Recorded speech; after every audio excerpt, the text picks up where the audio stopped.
olw'okuggyako ng'omuntu oli musiru ekimala ng'era oyo bw'ayogera. Kafeero n'abanga yalwalira wannaganga kwe kati tutandika okukozesa amagezi amazaale n'oyo omwami akozesa ako keekaani nende kakozesa amagezi gaako nga Kafeero yalwalira wannaganga mu maaso okulira na poliisi y'e Katwe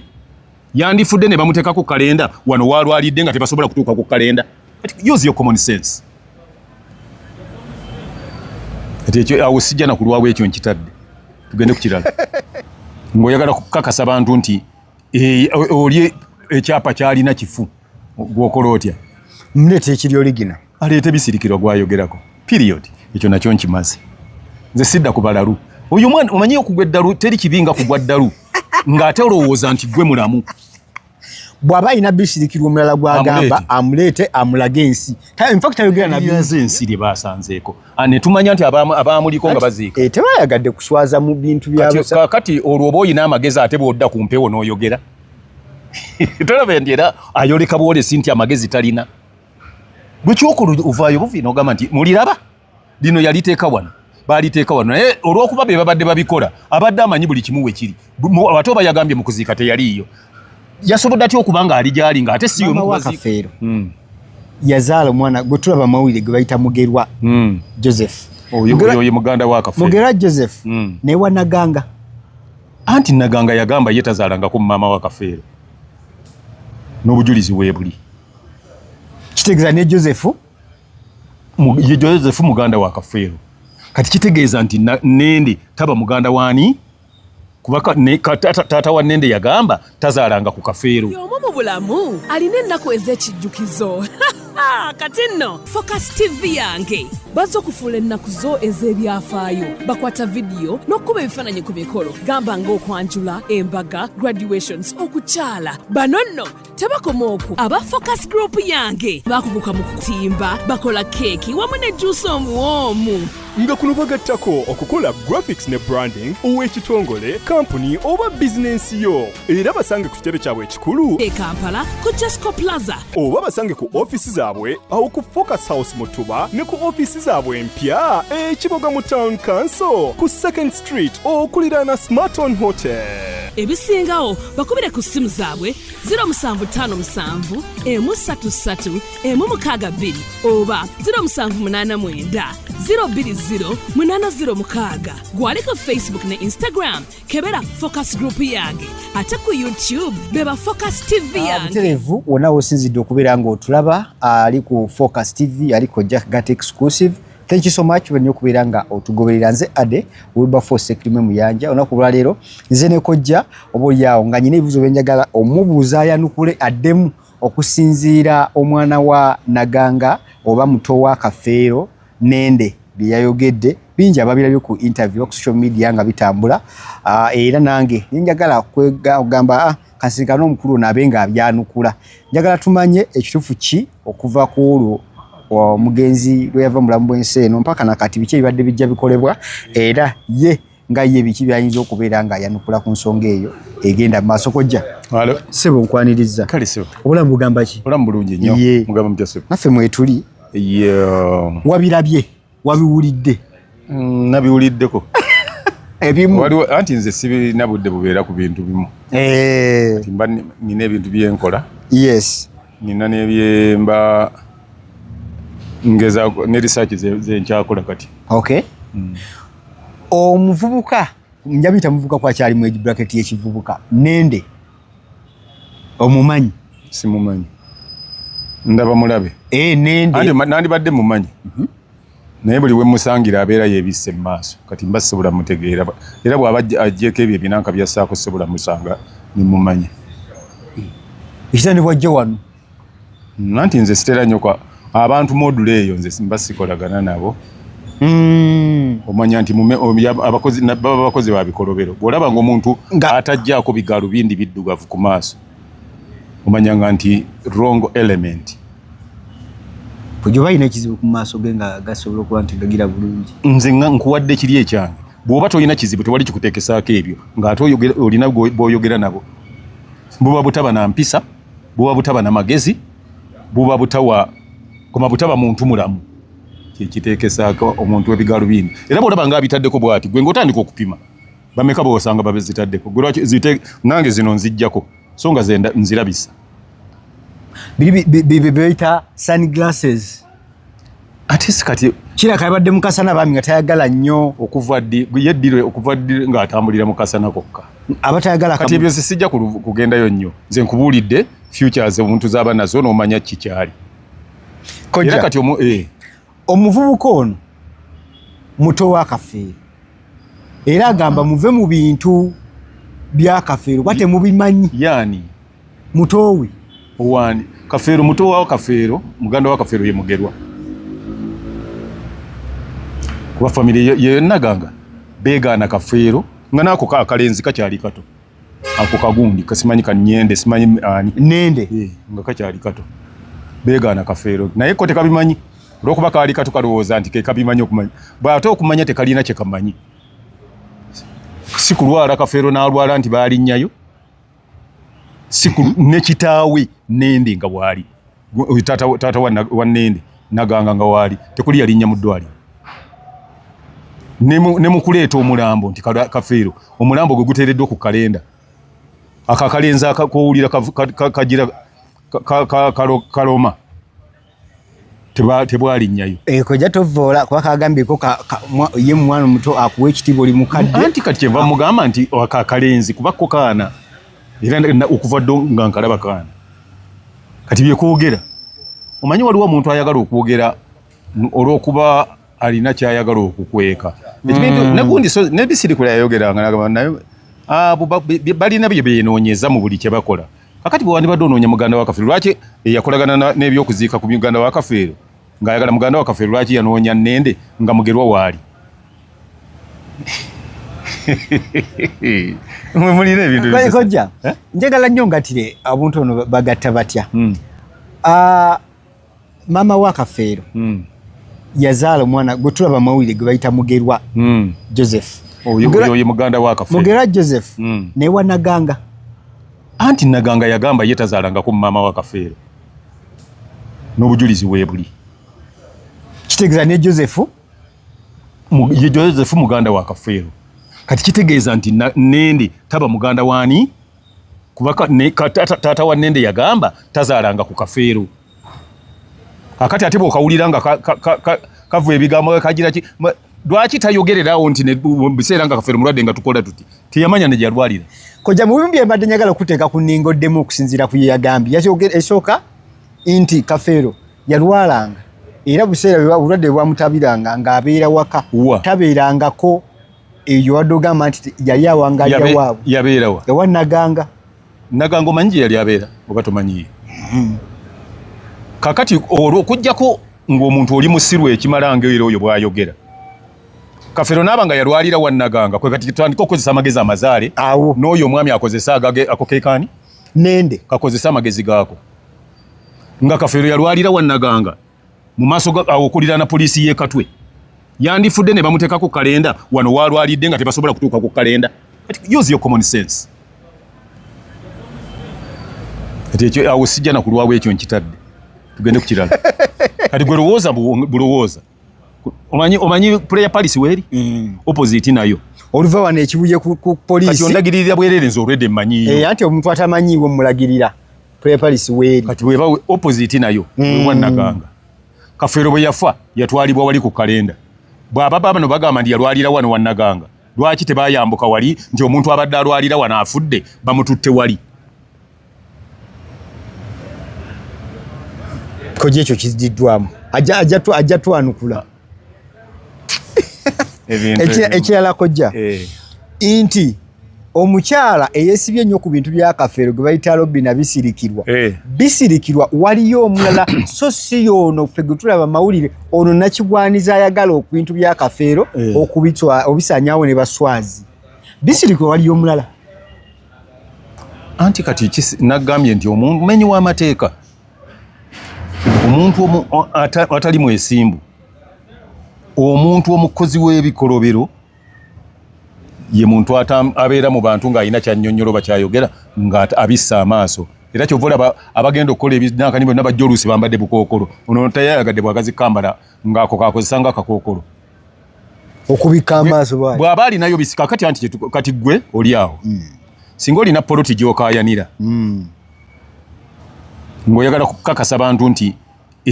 oli ekyapa kyalina kifu gwokola otya mleeta ekiri oligina aleete bisirikiro gwayogerako period ekyo nakyo nkimaze nze sidda ku balalu oyo omwana omanyi okugwa eddalu teri kibinga kugwa ddalu ng'ate olowooza nti gwe mulamu bw'aba alina bisirikirwa omulala gw'agamba amuleete amulage ensi infact tayogera na bingi ye lwaki ku ddalu lye omanyi ebintu ebimu bisuula eddalu naye okafeero gwe mwatambala ndowooza olabye eddalu lyakusudde mwamutambaala nga mumusaako eddagala ate omala olimba embu baamuteekako eddagala ensi yabategeera ne bye mubadde mugoba ne bye mwakuva eno mugende mukole erweza ewakafeero tewali ataabimanya naye kati nga bw'oyagala kati twabike tugende weetuli ne bwino waali mu bigambo ebyayogeddwa kojja mu abeefula ab'eŋŋanda yagambye yeevumirira nnyo era yagambye gwadda ali naye wegendereze nnyo abantu abeeyita ab'eŋŋanda ab'emikwano mu kuziika Kafeero bo nga bo bakibalekera mu ab'emikwano naye yasangibwako omudagala oba obucupa bw'eddagala obw'enjawulo ate mu abeefula mikwano gye mwe mwabuteekako kakati aweera ekyo kyongera okulaga nti ayogera talina magezi manyi teri kibinga ku bantu kutegeera nti tolina magezi ogambye tewaliyo nga baziika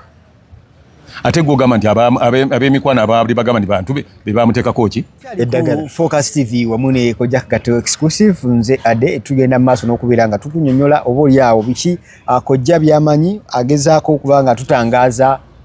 ebiri ku social media ebitambula ebituufu ki n'obyobulimba biri ki nze naawe tujja kuva mu interview eno nga tumaze obitegeera otherwise nkwebaza okubeera nga otugoberera era ogenda mu maaso n'omukutu nga guno gwoliko subscribe nga tannaba tusobole okubeera nga tudduka speed ey'ekitalo ddala tukujjukiza bannaffe aba Focus Event Service bagamba nti beeyune bakolera omukolo gwo gubeere Mantala Haba omukolo gulabike bulungi era bakola services zimalirayo ddala ne bannaffe aba Focus Graphics and Branding bagamba nti beeyune bakole branding w'ekika kyonna igwayagala ebiyiiye ebyenjawulo nga bikolezebwa computer photography byonna ebigwa mu tuluba tubikuwa bicycle kick komyawo amanyiga nnyinimu obeere gumite ng'ennaku zino eyogera bwegamba ate era obeere omusajja akumwewako omukyala nakwaniza noba tolina kaveera wekwate bicycle kick ddagala lya habo twalikakasizza era naffe tulikozesa oba oli awo n'okubeera nga liva mu butonde Kojja tubadde tuli wali mu okutangazaamu omudagala mu abeefula ab'emikwano abali mu kuziika Kafeero gwe mwateeka ku mugenzi gwe bamusanzeeko nenda akakasa nti mwamuteekako eddagala era lijja alabika omusajja atu ali mu bulumi obwo nga muzimu mwagukwatirayo olina ekintu kyenkugambye nti weewalanga nnyo abantu okitegeera nti tolina magezi kati akakalenzi kwogera ebintu ebitaliimu nsa kati nga bwagamba nti kubako kiri ekyabisirikiro tukimaze nga tugamba nti aleete ebisirikiro omutuufu eddagala yandiriraze ensi lye baasanzeeko ne tumanya nti abaamuliko nga baziika tebayagadde kuswaza mu bintu kati olwo oba oyina amagezi ate bw'odda ku mpewo n'oyogera tolaba ndi era ayoleka bwolesi nti amagezi talina bwekyokola ovaayo buvi n'ogamba nti muliraba lino yaliteeka wano baliteeka wano naye olw'okuba be babadde babikola abadde amanyi buli kimu we kiri ate oba yagambye mu kuziika teyaliiyo yasobodde atya okuba nga ali gyali nga ate si wemu kubaziikula era si ye dokita akola ki ayagala sampu ola n'agamba muli abadde mujjita omusiru mbuli abadde mujjita ate n'avevenga mbu yali yamulunguka dda jjita nga yaggwawo n'amala n'alokopya nti bwabadde mu nsawo yeki z'empale kati okujjako eyo embada nga eyagala kwoleka nsi nti mu butonde tabeera nga muuko wadde akagezi bwe kati omuntu amaze mu ttaka emyaka 10 kumpi 2 emyaka 19 n'emyezi egisoba n'emyezi nga tubala 2 almost oyisobola okukwata mu nsawo y'empale n'ogisangamu nga n'omubiri ogujambadde gwali gwamulunguka kati obusiru ng'oyo omujjawa akakalenzi omanyi kalina engeri gye kaagala okussa mu kifaananyi nti kaganda ka Kafeero already kitaawe yagamba nti Kafeero si yamuzaala ne bagenda n'ennaganga bennyini ne bagitugenda bwe bali baziise muganda senga wa Kafeero Kafeero yali amuziise ne bamujjayo n'ebintu bye bali bawadde Naga wa muwala wa Kafeero ne babibajjako abo famire ya Naganga n'oyo omuvubuka oyo akakaana ako ku bintu tebasaaga balumba bazinda lweza olw'ebyuma bya Kafeero ensasagge yali wali n'ebyaddirira byonna mwabiwulira n'abamu kakati abaana bakyabakaaba gwolowooza lwaki abaana oba agamba ndi muganda wa Kafeero abaana bandibadde tebaagala kitaabwe lwaki si gwe babeera naye bati era mbu abaana bambi abadde baagala obwenkanya gye baddukidde ewuwe kati kivala bakibadde wakati nnyo okulaba nga batereeza kakati nga ggwe ogamba nti Naganga tazaala Kafeero ate kati ggwe obeera otya nga ggwe muganda wa Kafeero nga Mugerwa ate ali wali ne Nantongo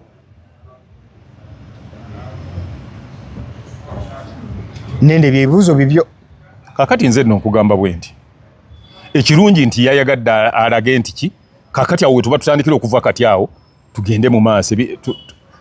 ebirala bijja kujja kojja n'agamba nti mwe ab'eŋŋanda temusobola singa baana kwagala kumanya musaayi gwabwe lwaki mubadde muzibiiro ekyokuziikuula ng'ate solution yokka esalawo kyekiddamu kati ekizibu ekiriwo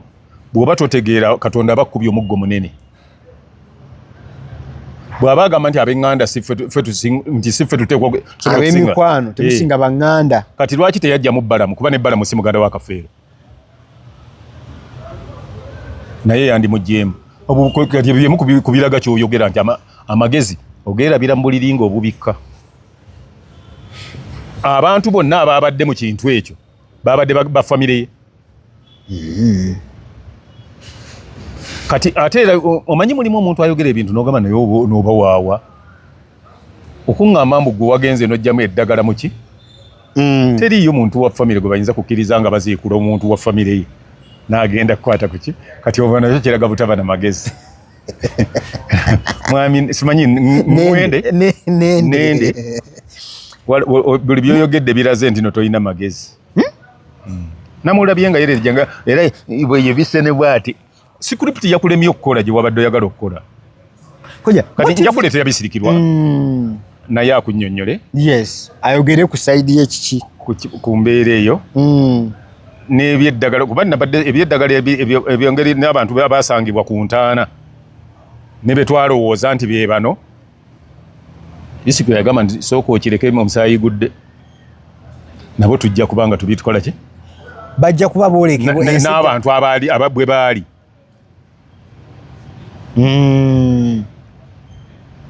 kojja motive ene ya Naganga family eri kikati ku baana bano ebigenda balina anti kati bisikiro yagamba nti oba wawulira waliwo gundi emujedo yali agamba nti abamu baagala ebyawongo bye baagala okukozesa okubanga omanyi abaana ba Kafeero bwe bataba wamu bekigendererwa kyabwe kiba kitodde ekyokumwegaana bano kati bo liba ssanyu lyabwe era kyova olaba nti ffe twali nze nali ŋŋamba nga nze okuziikulwa kwakolebwa twasalawo oluvannyuma nti bannange baziikule Kafeero ku kizze nga nze nali okusooka ŋŋamba nti nga Kafeero bwe yali agambye nti abaana bonna babaleke abaana babeere ba famire ya Kafeero kubanga ne Naganga agamba nti n'oyo nga mutaddeko akakanali enzinga okataddeko bagamba nti kati kagamba nti muganda wa Kafeero kati bwe kaba nga Naganga ya Kafeero yalwalira wa Naganga baali basiru kyenkana ki okugamba nti Kafeero tete bamuziika ku kijja kyabwe Kafeero ate n'aziikibwa ewuwe bwabanga famire yali wamu nga bwagamba nti baali wamu bo era n'okulwala yalwaliranga waffe kati ebyo oyinza obigamba abantu gomanye abantu engeri gye baali ku Kafeero nga gwe tewali nnya nayo kalina emyaka oba gyali 16 kalinawo 14 15 baali batemera mu myaka baali batambulira mu myaka gyegimu nga ne bagundi ne buswazi emyaka gye baali batambuliramu kakati ko kagamba nti ate kaaliwo bulungi kati kyava ku ki ne mutaziika bakugaana buganyi ntogendayo gwoyagala ennyo bwotyo gwofiirako kati notaziika muganda wo muweekebejja n'olaba n'eddagala we mwaliteeka omanyi bwana ebisigadde ajja binyumirwa mujja kunyumirwa ebijja ebisigadde bw'atakugenda nze sirina gwe ŋŋamba nti bw'ataŋŋenda nze njogera kyemmanyiko namuwulidde ng'alina naye byayogera n'ogamba nti kale wulira emputtewutte ng'ayogera simanyi mbw ate akafeero abakazi beyayagalanga ng'ate n'oyo bunzeyi kagatubayagala ningamba nti kale wulira embwa eyo nagirabidde eddala nga kuboggola kwe kubulako mbona abaana era gwe bamanyi abatuufu n'abatali batuufu nedda kakati yatuleetere bamanyi abatuufu kino kye yakoze ekya DNA nti kati ate bemmanyi bwe babanga naye baana abaleese mu DNA ani gwe banaalabanga omusiru of course yabadde akiwakanya kati ebintu ebimu ffe tusirika ng'era naye bagamba nyateeka omanyi nogamba onanaagira ki bw'oba wasirika ogamba musimanyi bamutaddemu eddagala neŋŋamba obula n'okuwakana kati yayagadde okukola defense obwedda gyakola mu kyayogera bw'oba singa saabaddeyo mazima wandiwakanye n'okuwakana nti eddagala teryabaddemu kati wabadde onyonyola basiru banno nga basobola okuwuliriza ebyo okugamba nti omuntu wagenda okukebera mu mpale y'akafeero gye bamusangamu gye bamuziikamu nga mulimu eddagala naye bw'oba nga omuntu omugye mu tulo ng'ogamba nti baziikudde omuntu wa myaka 2 tewali nsawo ya mpale gy'oyinza kukwatamu n'ojja ddagala tewali gita gy'oyinza kukwatamu n'ogijjamu ddagala kubanga n'ejjita gy'ayogerako eba yavunda dda yamulunguka yavunda ekitegeeza obucupa bwa buli awo n'ogamba nti mu nsawo kati olwo bambi omanyi newe wali olitadde kuba buli we yali atadde we yalisanze yayogedde we yaliteeka yandibadde ajja avaayo ne bakola ki anti agambye nti yalwalira waabwe kitegeeza gye yava nga bamaze okukola ebyabo omanyi abantu bamuboogera ebintu mulimu byotoyogera kumala googera waliwo okujja akantu kesaategedde agamba ye musajja mukubi wa Bungera financial ali stable ayinako waali tasobola kubanga yegwanyiza bya bugagga by'abaana b'akafiiro ayagala butuufu kojja kiki ekireetedde essaawa zino okusika omugugu gw'enkanidde awo kati ssaawa oyo gundi agamba mbu akuba buwunga nti era talina kyeyetaaza naganga yali asinga kagundi nende obugagga naye naganga yakayanira ebyuma by'akafeero ne byonna buli kimu n'akitwala naganga yakayanira ebintu bya muwala w'akafeero bye yali asikidde ku maama ku sengaawe nagawo kakati ekyobugagga ekyo abantu abakayanira ebintu by'abantu si baavu baba bagagga nga naye ayagala bibe bibye so tebabalwa nti kakati eyo si nsonga ey'okubeera naki kuba bonna abazze banyaga ettaka ly'abantu si baavu ekituufu ekyo gw'olinamu omusajja lunkupe gwe wali osanze nga agenza omugagga aloopya oli nti ono wunanziba abbye ettaka lyaffe asibye ku ttaka lyaffe gundi ekyettaka kituufu waliwo n'omugagga eyo empologoma kati ebintu ebimu oli ye nawulidde kagamba mbusimanyi kagatto wali bubi ne famire ye eri bubi sooka otereza ebya famire yo olyoka ojje mu bya kati bwenkugambira nti bwe yayogedde kuba ate ekirungi nti audience gyayogereramu nze mmanyi ne famire yaffe egimanyi kati nze bw'oyogera genda mu comments olabe kye banaaba boogera ku ki tewali ayinza nakutinyaga kuba famire yaffe bagimanyi nange gwayogerako nti ndi bubi amanyi kyendi kale kyokugamba nti oli bubi ate kati kyakubiri okuba nze kati siyinza kujja wano kweyogerako ffe tuli kyato abantu abategeera tebakikola ki tebatuuka ku eryo afu kati ate abatulaba be bamanya nti oba tuli bubi bamuli bulungi kati nze siyinza kweyogerako nti nkuba obuwunga ebuwunga nayo obwenyumiririzeemu alinda ebibamba nga bigudde nti bannaye bano tubaleetere obuwunga bwe bitagwa tofuna ssente awo asigala afuna ssente kuba abantu balya akawunga abaani abantu balya akawunga kati nga bwe bagira kati no n'amasomero gakyusa tegakyabulya kyova olaba nti kasooli yagwa ebbeeyi kuba tekyaliko balya kiro neegula 2-3 kuba tebakyabulya kati gwe bwoba bewenyumirizaamu alinga bwonenyumiriza nze ndi mukozi wa keesi nina sente zange kati naye byenyumirizaamu era talina kyetaaza bya bugagga by'ababeetaaga musaali kati ye bw'abanga ekyo kyayogera ekyo asirike naffe tetulina kye tubyetaaza naffe bye twogera byonna obutakola ekyo naffe omusayi gw'akafeero twagala gubeerewo nga kafeero abeerewo ate ffe tetwagala kubaawula nti ono si muganda wange ono muganda wange olw'okuba kafeero ye yali amaze okugamba nti bano baana awaka kati gwe agamba nti oli muganda wenga ate wasobola okwegaana ye yennyini ate noyagala otereeze bano ab'omwana gwe weegaana ndabanga atalina bwongo abatabukozesezza kojja ye kyagamba nti mmwe anti okugamba kirala n'okukola kirala kati nti mmwe mwamala dda n'otundako kuki ebintu ebimu mwabyetunda oyeyita bisirikirwa ayekwataganye n'abaana bali abasooka mu DNA bali mu kutunda ebyobugagga byani DNA bwe yali baana baani abakafeero katulaba nti amagezi era agalina naye agakutte mu ngalo tagakozesa ate baba nga baana bakafeero kati ate ffe twakwatagana nabo tutya abaana bali abo bwe baba bakwataganye ne maama waabwe abadde mu maka babadde naye era ne bonaaba olina mukolo gwokola nga bagamba nti mukakafeero tewaliwo omukazi mulala ajja kujja nti abeere wali bisirikirwa yajja okujja kati naffe kyetujja okugamba eyo emputewutte tuyambe kutuleetera oli bisirikirwa ono ono mufere ono tumugobewo naye ate nze mmanyi n'erinnya gye batuumira ono ekimutuumya bisirikirwa nakyo nkimanyi ne gye bamutuumira naye kakati kali akaana ko kalowooza nti ojja kwogera gasiya ojja kwogera nga bintu nga bw'oyagala abantu basympasayizinge naawe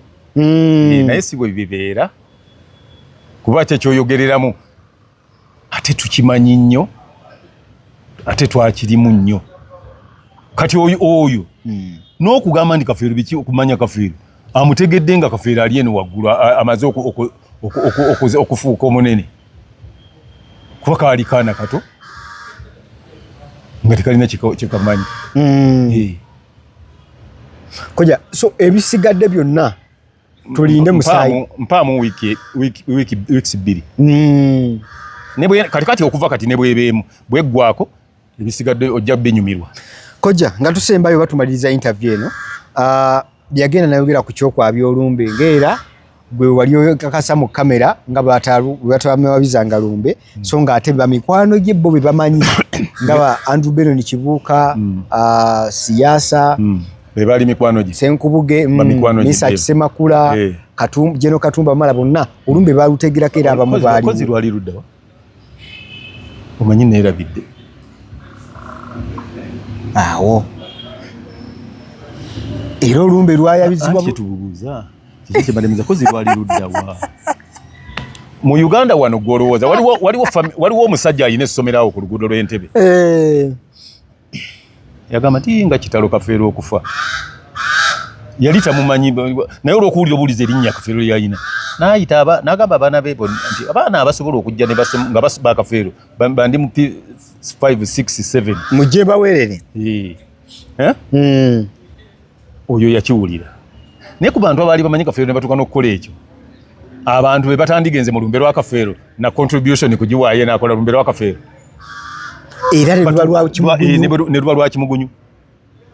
era mmwe ne mubanga mutuula gye mutudde mu restaurant oba we muliira nankani yammwe eyo embizi yammwe nga mutudde mulina we mugiriira ne mulonda gwe mwagala nemunondo musika nti ekyo ekyolumbe nze njagala batuleetereyo ekifaananyi eki nga basumika omusika nga bali mu lumbe lwa kafeero ebisigadde bijja kwekola byokka kale obadde mulungi atulaba ku episode eno kabadde kambipi ekifaananyi kya kafeero mu lumbe lwe ekifaananyi kiyinza okubulayo kale wadde ebifaananyi tebatera kuba bifaananyi baali banaku nnyo ku maanyi ga kafeero ne wabulayo ne kakamera akalaga ekifaananyi nga basumika omusika kale bambulire lubuga wa kafeero yali ani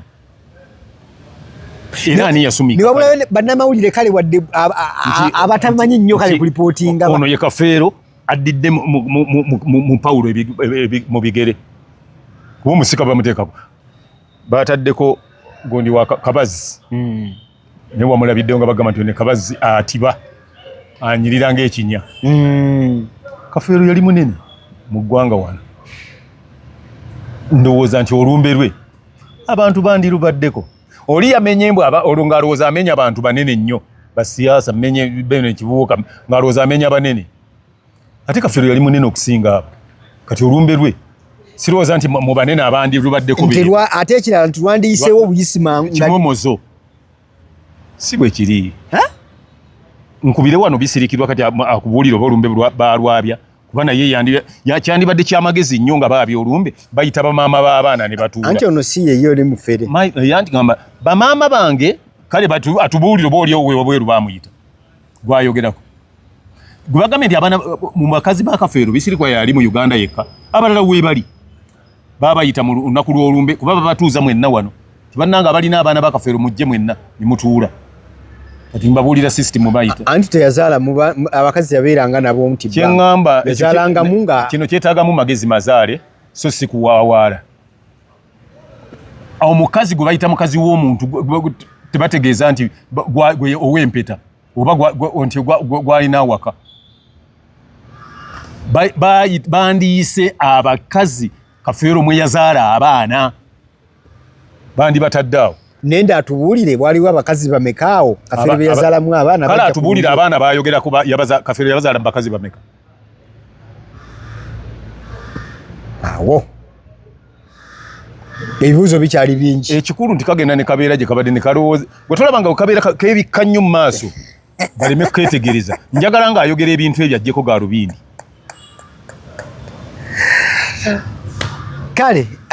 ndinekojja olunaku lwaleero gwe mbadde ngezaako okulaba nga tuddamu ebibuuzo ebimu ku ebigenda mu maaso ku social media ate era ennamba ezibumwesebwa okulaba nga azitanya agambye nti amawulire agasinga obulungi oba information esinga wano tujja kugifuna mu maaso wali subscribinga ku Focus TV subscribinga ku Kojja Kagato exclusive bino byonna ogenda binyumirwa manyi tetunyumirwa bino bitambula ndi byebiriwo twagala ebintu nga tubyogera nga bijja kubeerawo nga oline bwalimala emyaka emeka ajja kubisigala abirabako ng'abisoma ng'abitegeera so si kujja bino